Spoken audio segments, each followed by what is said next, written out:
오늘은 오직 믿음으로라고 하는 제목으로 함께 하나님의 말씀을 나누려고 합니다. 말씀을 통하여 우리 각자에게 들려주시는 성령의 음성을 듣는 시간이 되기를 바랍니다. 여러분, 매년 연말이 되면은 방송 3사에서 각종 시상식이 있는데요. 최고의 배우를 뽑는 연기대상, 또 사람들에게 기쁨과 즐거움을 선사해 준 연예대상, 그리고 가요대전과 같은 시상식이 연말이 되면 방송 3사에서 이렇게 진행을 합니다. 예전에는 코미디 대상도 있었는데 요즘에는 사라진 것 같은데요. 저는 어릴 때부터 코미디언을 좋아해서 연말이면은 기대하면서 재미있게 봤었던 기억이 있습니다. 근데 제가 어릴 때부터 시상식을 보면은요, 누가 신인상을 받는지, 누가 인기상을 받는지, 누가 대상을 받는지 그런 것도 관심이 있었지만 시상식을 보면서 누가 진짜 크리스천 연예인인가 이런 것에 관심이 있었습니다. 연예인들이 시상식장에 십자가 목걸이나 귀걸이를 했다고 해서 크리스찬이 아닙니다. 왜냐하면 요즘에는 얼마든지 십자가를 패션 액세서리로도 사용하고 있기 때문에 그렇습니다. 시상식장에서 누가 진짜 크리스찬 연예인인지 확인하려면 영광스러운 상을 받고 난 후에 수상 소감을 들어보면 알 수가 있습니다. 제가 들어본 수상 소감 중에서 가장 인상적이었던 크리스천 연예인은 배우 김명민 씨였습니다. 여러분 혹시 시상식에서 들어본 적이 있으십니까? 김명민 씨는 2005년 불멸의 이순신, 2008년 베토벤 바이러스, 그리고 2018년에는 우리가 만난 기적이라고 하는 작품으로 연기 대상을 3번이나 받았게 되었습니다. 자, 연기 대상을 3번씩이나 받은 것은요, 여러분 배우로서는 최고의 영광 아니겠습니까? 많은 그 연기자들이 대상을 한 번도 못 받고 은퇴하는 그런 연예인들이 대부분입니다. 그런데 3번씩이나 받았다라고 하는 것은요, 최고의 영광이 아닐 수가 없습니다. 자, 그런데 김명민 씨는 영광스러운 자리에서 수상 소감으로 이렇게 고백을 했습니다. 먼저 정말 자격도 없는 저를 이 자리에 설 수 있게 해주신 하나님 아버지께 감사를 드립니다. 김명민 씨의 수상 소감에서 제가 인상적이었던 부분은요, 자신은 정말 자격이 없다라고 하는 고백을 제일 먼저 하는 것을 볼 수가 있습니다. 자신은 자격이 없는데 영광스러운 자리에 오를 수 있게 된 것은 오직 하나님의 은혜라고 하는 고백입니다. 그래서 하나님께 영광 돌린다라고 하는 고백을 하고 있습니다. 여러분, 김명민 씨의 이 고백에서 하나님의 은혜라고 하는 것을 우리가 느낄 수가 있습니다. 여러분, 은혜라고 하는 말이 무슨 의미입니까? 은혜란 자격이 없는 자에게 일방적으로 베풀어 주시는 하나님의 사랑, 호의를 우리는 은혜라고 합니다. 마찬가지로 저와 여러분이 어떻게 구원을 받게 되었습니까? 하나님의 은혜로 우리가 구원을 받게 된 줄을 믿으시기를 바랍니다. 왜냐하면 예수 그리스도께서 우리를 죄와 사단으로부터 속량하기 위해서 십자가에서 물과 피를 다 쏟으시는 몸값을 지불하셨기 때문입니다. 예수 그리스도께서 당신의 생명으로 모든 값을 지불하셨기 때문에 죄와 사단으로부터 우리가 자유하게 되었습니다. 유대인이나 헬란이나 상관없이 오직 예수 그리스도의 십자가를 믿음으로 받아들이면 우리가 구원을 받게 됩니다. 구원을 위해서 우리가 한 일은 아무것도 없습니다. 그렇기 때문에 오직 하나님의 은혜, 전적인 은혜라고 우리가 고백할 수밖에 없는 줄 믿으시기를 바랍니다.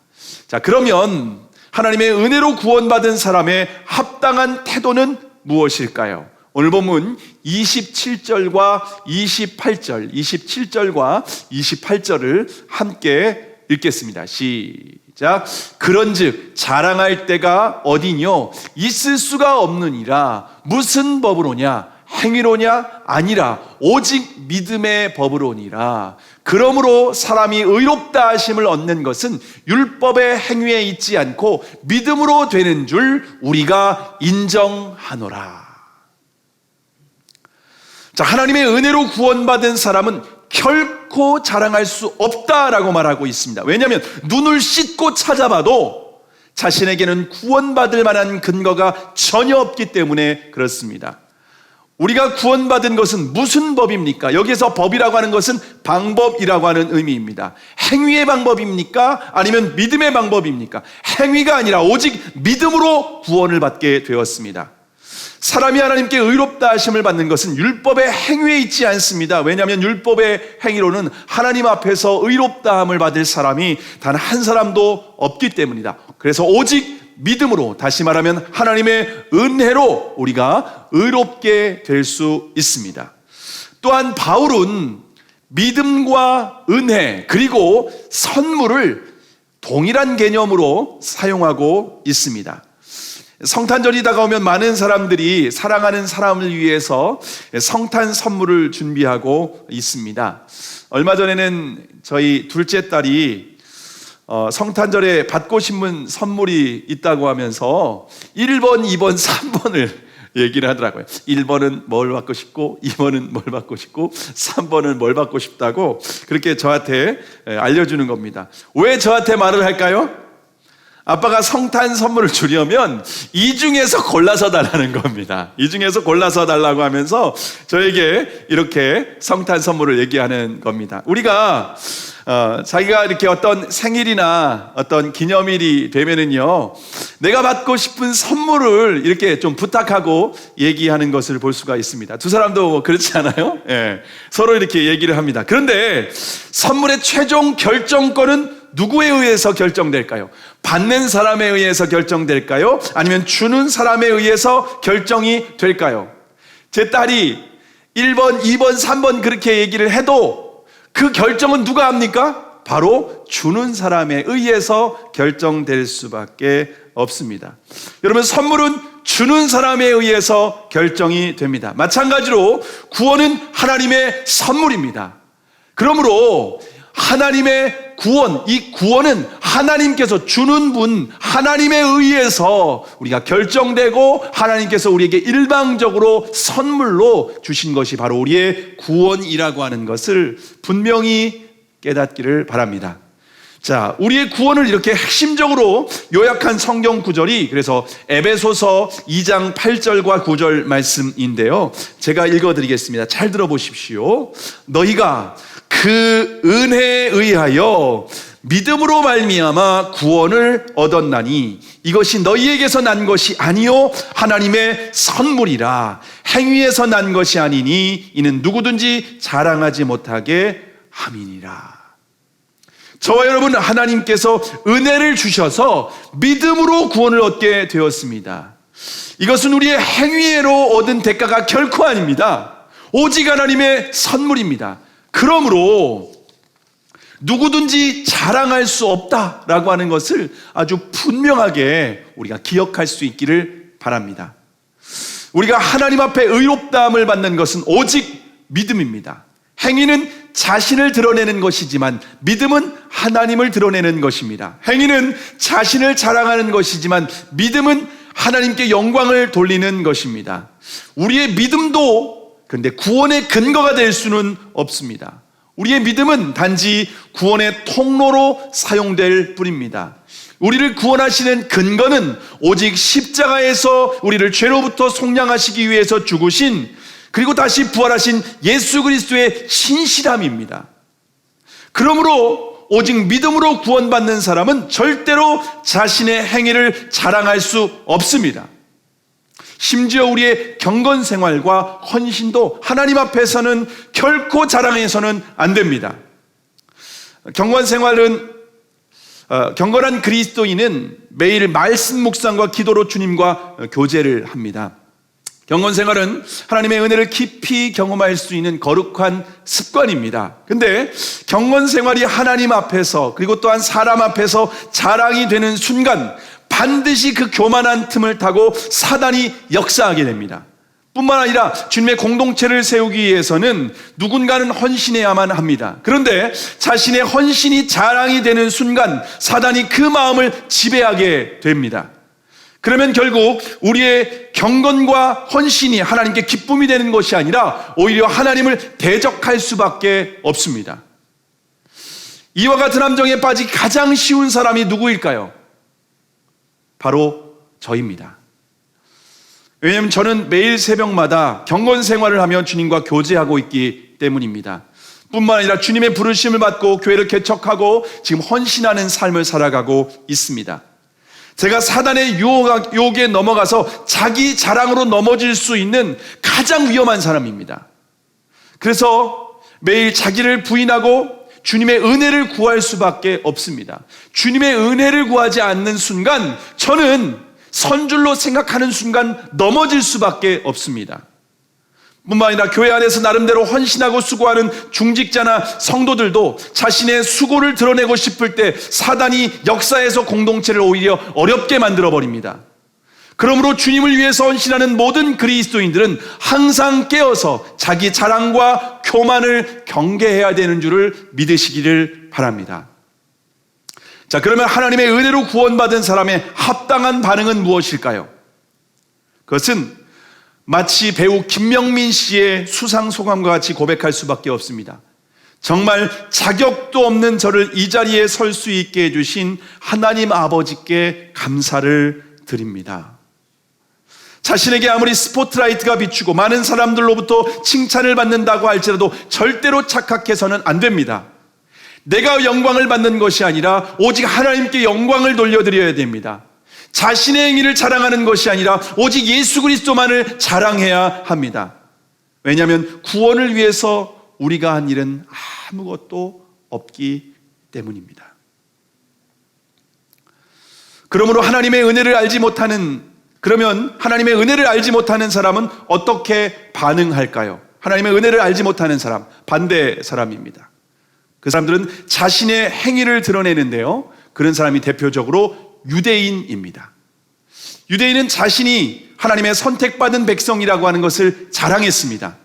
뿐만 아니라 율법과 할례도 자랑을 했습니다.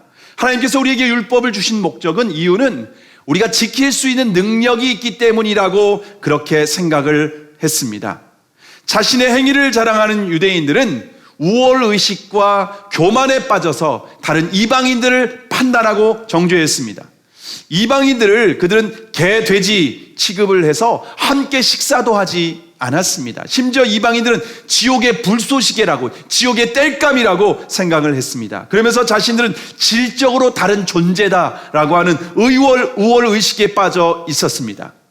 이처럼 유대인들은 구원의 근거가 하나님의 은혜가 아니라 자신의 행위에 근거하고 있다고 생각을 했습니다.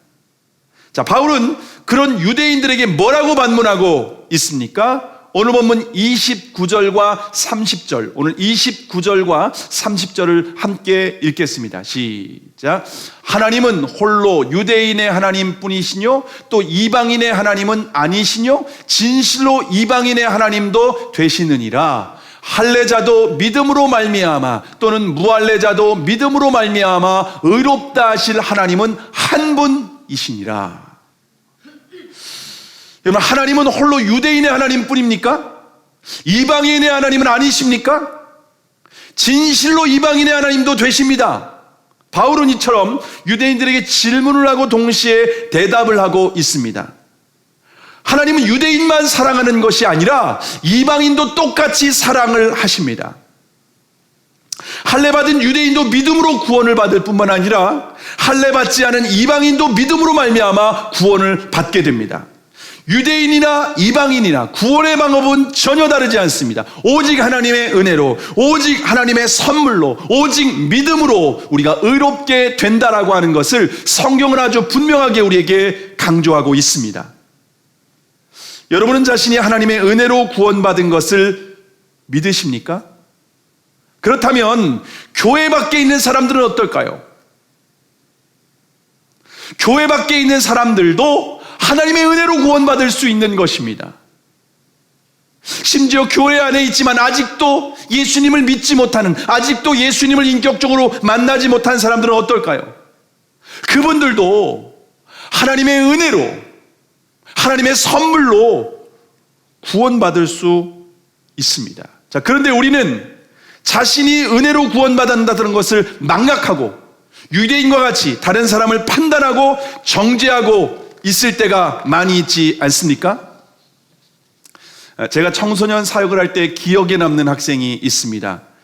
프라이버시가 있어서 실명은 말씀드릴 수가 없는데 고등학교 여학생이었습니다. 모태신앙으로 자랐는데 매 주일 용돈을 받기 위해서 교회에 나오는 학생이었습니다. 엄마가 교회 안 나가면 용돈 안 주니까 어쩔 수 없이 나오는 겁니다. 근데 예배를 드리러 나올 때 얼굴에 화장을 얼마나 진하게 했는지 분장을 넘어서 완전히 변장을 하고 오는 학생이었습니다. 예배 시간에는 주로 화장실에서 친구와 수다를 떨고 놉니다. 그리고 학기별로 남자친구가 바뀌게 된다는 것이 특징입니다. 예배에 대한 기대감이 전혀 없기 때문에 그 친구가 은혜 받을 것이다라고 하는 전혀 기대할 수가 없었습니다. 그런데 그 친구가 고등학교 1학년 겨울방학 때 연합수련회를 참석했습니다. 물론 부모님에 의해서 억지로 참석을 했습니다. 그런 친구들은 수련회를 가도 절대 말씀이 들리지 않습니다. 기도도 하지 않습니다. 그냥 예배 시간에 멍하니 멍 때리고 앉아 있을 뿐입니다. 그리고 여학생이다 보니까 다른 교회에서 온 남학생들에게 관심을 갖습니다. 그래서 화장을 얼마나 진하게 하는지 모릅니다. 그리고 집회 장소에 가는데 이렇게 예쁘게 보일 수 있는 옷으로 이렇게 입고 집회를 참석을 하는 겁니다. 그런데 첫날 저녁 집회가 시작되기 전에 제가 학생들을 다 불러 모아놓고 이렇게 말을 했습니다. 오늘 저녁 집회는 정말 집중해서 말씀을 듣고 기도하면 주님이 너희를 꼭 만나주실 거야. 주님을 만나면 너희들의 인생이 완전히 바뀔 거야. 오늘 집회 저녁 집회 3시간 동안 목숨 걸고 참석하자. 그러면 너희들이 하나님 만날 수 있어. 라고 그렇게 강조를 하고 집회를 참석했습니다. 그날 집회 강사로 오신 분이 김동호 목사님이셨습니다. 예상대로 그 친구는요, 얼굴에 변장을 하고 집회를 참석했습니다. 근데 이 친구가 예배 집회에 참석을 했는데 말씀을 잘 듣는 겁니다. 그리고 기도할 때 부르짖으면서 열심히 뜨겁게 기도하는 겁니다. 그러다가 갑자기 하나님께서 방언의 은사를 주십니다. 그래서 방언을 받고 나니까 눈물 콧물 흘리면서 막 통곡을 하면서 기도를 하게 되는 겁니다. 아마도 그때의 마음이 내가 어릴 때부터 들어왔던 부모님으로부터 또 전도사님, 목사님으로부터 들어왔던 그 하나님이 살아계신 하나님이라고 하는 것이 이렇게 믿어지는 그러한 감동이 있었던 순간이었습니다. 너무 통곡하면서 너무 막 울면서 기도하는 그 모습을 제가 지켜보면서 저도 참 은혜와 감동이 있었습니다. 집회가 끝나고 나서 제가 깜짝 놀랐습니다. 왜냐하면 얼굴에서 검은 눈물이 줄줄줄 흐르고 있었습니다. 거기까지는 봐줄 수 있었는데 콧구멍에 있는 콧물이 턱 밑까지 내려와 있는 모습을 보면서 깜짝 놀랐습니다. 그런데 어쨌든 중요한 것은 하나님을 만났다는 것입니다. 기대할 수 없었던 친구가 하나님을 만나는 정말 감격적인 순간이었습니다. 둘째 날 저녁 집회 전에 또다시 이렇게 말을 했습니다. 학생들을 다 불러 모으고 둘째 날 저녁 집회가 이제 오늘이 마지막 집회인데 어제는 다솜이가 아이고 이름을 말해버렸네. 어쨌든 이름은 얘기했으니까 어제 다솜이가 방언을 받았다. 너희들도 누구든지 말씀에 집중하고 부르짖어 기도하면 은혜 받을 수 있어. 주님 만날 수 있어. 오늘 집중하고 은혜 받자. 제가 그렇게 얘기를 했습니다. 평소에 다솜이가 어떻게 했는지 다 알지 않습니까? 얼굴에 화장을 완전히 변장을 하고 예배는 안 드리고 화장실에서 친구하고 수다 떨고 또 남자친구가 학기별로 바뀌고 그 얘기를 들으니까 다른 친구들이 도전을 받는 거예요. 다솜이가 은혜를 받았다고 하면서 더 적극적으로 은혜를 받고 말씀을 듣고 기도를 해서 그때 정말 많은 친구들이 은혜를 받았던 경험이 있습니다. 그 후로 청소년부 예배 분위기가 바뀌게 되었습니다. 그때 우리 베이스 치고 또 우리 드럼 치는 우리 형제들도 그때 은혜를 받았던 친구들입니다. 그때 저희가 맨날 불렀던 찬양이 예수님 내 마음의 소원은 주님 더 사랑하는 것, 이 찬양을 계속해서 우리가 예배 때마다 불렀던 기억이 있습니다. 여러분, 이 다솜이가 그때 은혜를 받고 난 후에 완전히 새로운 사람으로 변화되었습니다. 그때까지는 공부에는 전혀 관심도 없고 대학도 포기했던 친구였는데 은혜를 받고 공부를 하기 시작하는 겁니다. 물론 이제 너무 늦게 공부를 시작해가지고서 1년 재수를 하기는 했지만 서울에 있는 여대에 들어가게 됐습니다. 몇 년 전에는 은행에 취업을 해서 직장을 다니다가 지금은 결혼까지, 은행에서 남편을 만나서 결혼까지 했습니다. 그 친구가 은행에서 최종 합격되는 날 제가 같이 만나서 식사를 했는데 첫 번째는 하나님의 은혜이고 두 번째는 목사님의 은혜라고 이렇게 고백을 하는 것을 들었습니다. 근데 그 은혜를 다 잃어버린 것 같아요. 네. 자, 몇 년 전에는 온 나라를 떠들썩하게 했었던 신창원, 제가 며칠 전에는 온 나라를 떠들썩하게 했던 이 탈옥수 신창원 씨의 간증을 제가 들었는데요. 신창원 씨는 어릴 때부터 많은 전과가 있었는데요. 강도 살인치사죄로 무기징역을 받게 됩니다. 94년인가에 무기징역을 받았죠. 근데 97년 1월에 감옥에서 탈옥을 합니다. 무려 2년 6개월 동안 도망 다니면서 108건의 강도와 절도를 하면서 무려 9억 8천만 원을 훔칩니다. 대단하지 않습니까? 국가에서는 신창원 씨를 잡기 위해서 매년 97만 명을 동원하기도 했습니다. 근데 신창원 씨가 눈앞에 있어도 검거하는데 실패한 적이 한두 번이 아니었다고 말을 합니다. 그래서 국가에서는 신창원 씨를 잡기 위해서 20년 전에 현상금으로 5천만 원까지 걸었답니다. 결국 신창원 씨는 1997년 7월 16일에 경찰에 다시 붙잡히게 됩니다. 자, 그런데 신창원 씨가 감옥에서 하나님의 은혜로 예수님을 믿게 되었습니다. 신창원 씨를 한 달에 한 번씩 만나서 영적으로 지도해 주시는 김신웅 장로님이 계시는데요. 장로님이 신창원 씨에게 이렇게 말을 한답니다. 특별 사면을 받고 감옥에서 나오는 날이 있었으면 좋겠다라고 말을 하면은요, 신창원 씨는 고개를 절레절레 흔들면서 이렇게 대답을 한답니다. 내가 감옥에 들어오지 않았다면 어떻게 예수님을 믿을 수 있었겠습니까? 저는 사용도 부족한 중죄를 지은 죄인이기 때문에 감옥에서 남은 생을 마감하고 싶습니다. 그리고 자신의 영치금을 한 푼 두 푼 모은 30만 원을 장로님에게 전달해 주면서 인근에 있는 은혜의 집에 전달해 주도록 부탁하기도 했답니다. 여러분, 혹시 우리가 생각할 때 저 사람은 절대로 구원받을 수 없어 라고 하는 생각이 있는 사람이 있지는 않습니까? 여러분, 저와 여러분이 하나님의 은혜로 구원받았다면 그 어떤 사람도, 그 누구라 할지라도, 교회 안에 있는 사람이든지 교회 밖에 있는 사람이든지 누구든지 하나님의 은혜로 구원받고 변화될 수 있는 줄을 믿으시기를 바랍니다. 자, 그러면 오직 믿음으로 구원받았으면 이제 율법은 필요 없을까요? 너무나도 중요한 부분입니다. 율법은 폐기 처분해야 되는 것일까요? 오늘 보면 31절을 함께 읽겠습니다.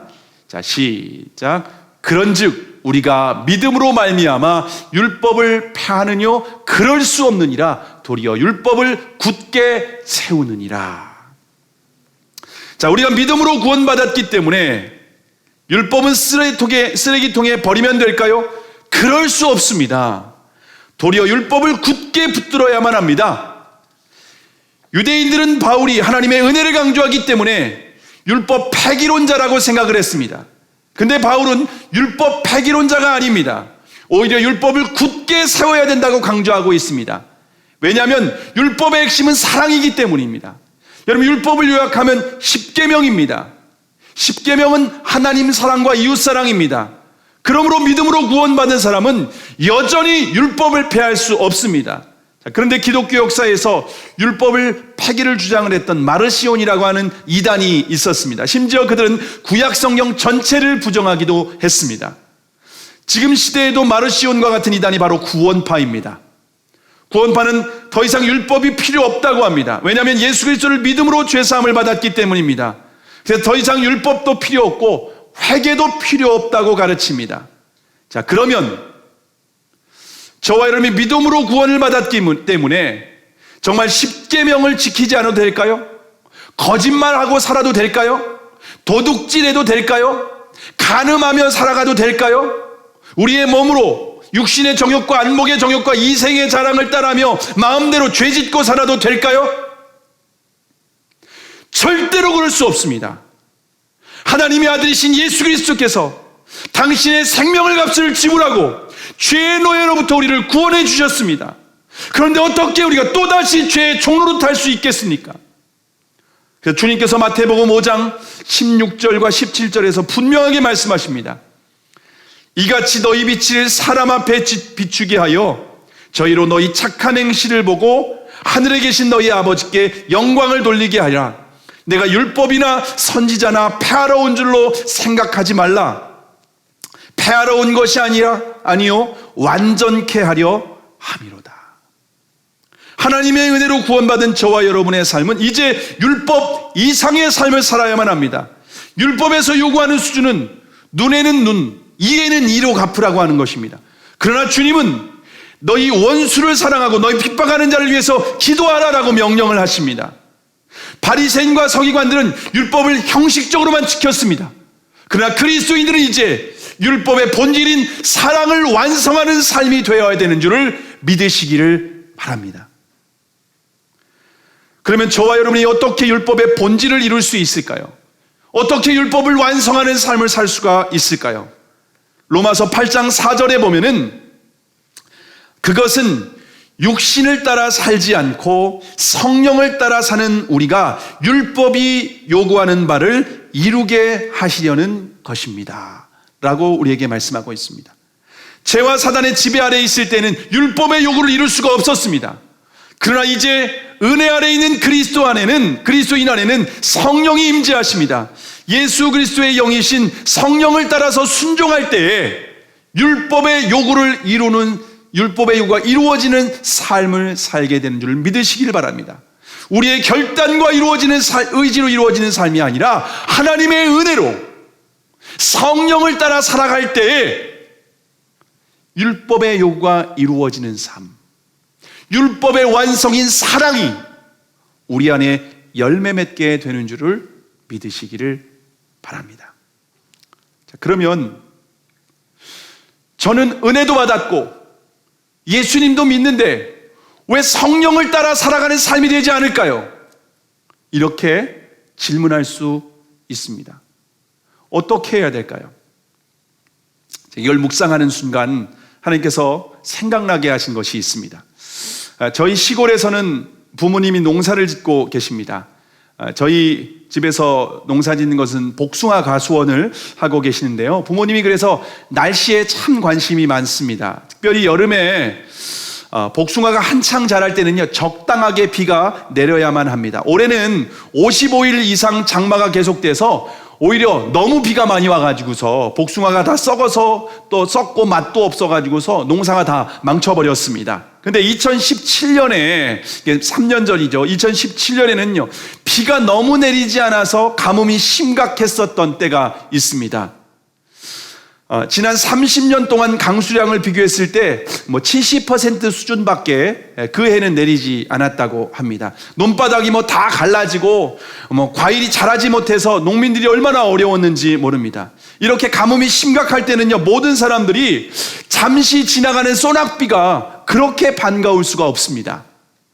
그런데 가뭄이 심각할 때는요, 소낙비 한 번으로는 절대로 되지 않습니다. 지속적으로 비가 계속해서 며칠이고 계속해서 쏟아부어지지 않으면 가뭄이 해결되지 않습니다. 나무가 자라서 잎이 나고 열매 맺기 위해서는요, 물을 충분히 공급해줘야만 합니다. 그래야만 풍성한 열매를 맺을 수가 있습니다. 마찬가지로 우리가 하나님의 은혜로 구원을 받았지만 한 번의 은혜로 끝나는 것이 아닙니다. 소낙비 한 번으로 되는 것이 아닙니다. 지속적으로 그렇게 풍성하게 물이 공급되고 생수가 공급될 때에 잎이 나고 풍성한 열매를 맺을 수밖에 없습니다.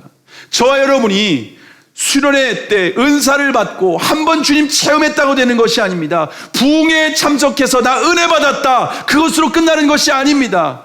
심지어 우리가 천국과 지옥을 보고 왔다고 할지라도 한 번의 소낙비로 성령을 따라 순종할 수 없다는 것입니다. 제가 23살 때였는데요, 어머님이 다니던 시골교회에서 부흥회가 있었습니다. 부흥회 첫날 참석해서 많은 사람들이 기도하는 중에 한 분 여자 집사님이 입신을 하게 됐습니다. 이분이 이제 하나님의 강력한 임재 가운데 이렇게 입신을 했는데, 그 입신을 할 때 부흥 강사 목사님이 이렇게 은사가 있는 분이셔서 기도를 하는데 지금 천국을 보고 있다는 겁니다. 여러분, 천국 보고 오셨습니까 혹시? 사도 바울도 삼청천을 보고 왔다라고 하는 그런 기록을 하고 있는데요, 이분이 천국을 보고 아주 생생하게 경험하는 겁니다. 저희가 다 집회가 끝나고 기도가 다 끝날 때까지도 이분이 계속 입신 가운데 있었습니다. 그렇게 하고 저희는 집에 돌아가고 그 다음날 집회를 참석을 했습니다. 그 다음날 집회를 참석했는데 이분이 천국 갔다 온 간증을 하는 겁니다. 너무 은혜스럽고 막 눈물 가운데, 감격 가운데, 은혜 가운데 그분이 간증을 하는 것을 제가 듣게 되었습니다. 제가 그때 그 집회를 참석하고 잃었던 방언을 다시 회복하기도 하는 정말 은혜스러운 집회였습니다. 자, 그런데 몇 년이 지나서 제가 어머님께 그 집사님, 문득 그냥 생각나서 그 집사님 신앙생활을 어떻게 하는지 제가 여쭤봤습니다. 근데 여러분, 그분은 교회를 지금 다니지 않고 있답니다. 교회로 완전히 신앙을 떠나버렸습니다. 여러분, 천국을 보고 오는 어떻게 보면 폭포수와 같은 은혜를 경험했습니다. 그런데 지속적으로 은혜를 경험하지 않는다면 결국 우리의 영혼은 다시 메마르게 될 것입니다. 마음이 쩍쩍 갈라지게 될 것입니다. 가뭄이 들어서 쩍쩍 갈라져가지고 어떠한 나무 가운데에서도 잎이 피거나 열매 맺는 일이 없게 될 것입니다. 또다시 원래의 모습으로 돌아갈 수밖에 없습니다. 또다시 죄의 노예가 될 수밖에 없습니다. 우리가 성령을 따라 살아갈 수 있는 유일한 길은 하나님의 은혜를 지속적으로 공급받는 것입니다. 하나님의 은혜를 한 번의 소낙비로 끝나는 것이 아니라 계속해서 마치 요즘 우리 교회, 우리 시골에 가보니까 스프링클러를 이렇게 다 나무마다 호수를 공급해놨어요. 계속해서 스프링클러에서 물이 공급되는 겁니다. 마찬가지로 우리의 영혼 가운데 성령의 스프링클러가 계속해서 우리의 영혼에 은혜를 풍성하게 부어주시고 내 영혼이 메마르고 내 영혼이 갈라지는 것이 아니라 풍성한 은혜로 충만하게 주의 은혜로 내가 잠길 때에 성령을 따라 행하고 율법의 요구인 사랑의 열매를 맺게 되고 우리가 율법의 이상의 삶을 살아가는 그리스도인이 될 수 있는 줄을 믿으시기를 바랍니다. 여러분, 그러기 위해서 우리가 날마다 말씀 앞에 서서 내 영혼에 있는 죄를 비춰주게 해주시고 주님의 은혜 없이는 살 수 없는 존재라고 하는 것 우리가 기억하고 자기중심성을 내려놓고 온전히 주님의 은혜를 구하며 날마다 은혜를 구하는 사람들이 결국 성령을 따라서 율법의 요구가 이루어지는 삶을 아름다운 열매 맺게 되는 줄을 믿으시기를 바랍니다. 그러면 저와 여러분이 한 번의 은혜로 만족하지 말고 부흥회나 수련회나 내가 어릴 때 10년 전에 30년 전에 은혜 받은 그 한 번으로 내 신앙을 평생 이어가려고 하지 말고 여러분 날마다 하나님의 은혜 가운데 죽을 때까지 그 은혜 아래 거하며 성령의 인도하심을 받고 풍성한 열매를 맺는 저와 여러분의 삶이 되기를 주님의 이름으로 축복합니다. 기도하시겠습니다.